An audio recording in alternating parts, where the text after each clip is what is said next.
कोसोले जालट case में गिरफ़्तार 8 police अहलकार FIA हवाले करण लाइ लाड़काने रवाना किया विया आहिनि। SHO मक़सूद संजराणी ऐं SHO नवाज़ बिरोही समेत 8 अहलकारनि खे सख़्त सिक्योरिटी में रवानो कयो वियो। DSP ठुल्ह जो चवणो हो त 8 जवाबदारनि खे FIA हवाले कयो वेंदो।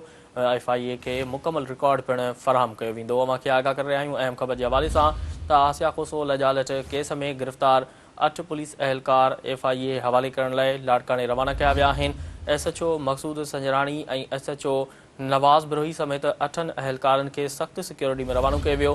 DSP ठुल्ह जो चवणो हो त 8 जवाबदारनि खे FIA हवाले कयो वेंदो। FIA खे मुकमल रिकॉर्ड पिणु फ़राहम कयो वेंदो।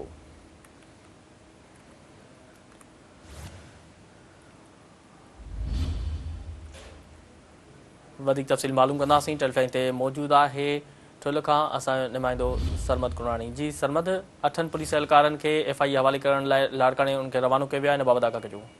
हाँ जी बिल्कुल ठुल्ह भरसां आडी 52 थाने जे हद में इज्तिमाही ॾाढे जो शिकार नारी आसमा खोसो वारे केस में नामज़द जेके जवाबदार आहिनि SHO RD 44 मोहम्मद नवाज़ बिरोही, SHO RD 52 मक़सूद संजराणी समेत जेके 6 पुलिस अहलकारनि जो तादाद 8 आहे। उन्हनि 8 पुलिस अमलदाना अहलकारनि खे जेको जांच ऑफिसर आहे DSP ठुल्ह ग़ुलाम मुस्तफ़ा अबड़ो उनजी निगरानी में सख़्त सिक्योरिटी में ठुल्ह थाणे खां उन्हनि खे FIA क्राइम ब्रांच लालकाने तरफ़ नियो आहे। इन हवाले सां DSP ठुल्ह जेको जांच ऑफिसर आहे ग़ुलाम मुस्तफ़ा अबड़ो उन ॿुधायो त अदालती हुकुम तहत असां जेको हीउ केस जेका FIA हवाले करायो ऐं 8 जवाबदारनि खे FIA हवाले करण लाइ लालकानो वेही रहियो आहे। ऐं जॾहिं केस जा जेके मुकमल तफ़सील आहिनि जेके मुकमल फाइल आहे उहो FIA हवाले कंदो। अॼु खां पोइ जेका जांच आहे उहो जेका FIA अहलकार कंदा। जी ठीकु आहे सरमद, तफ़सील ॾियण लाइ वॾी महिरबानी।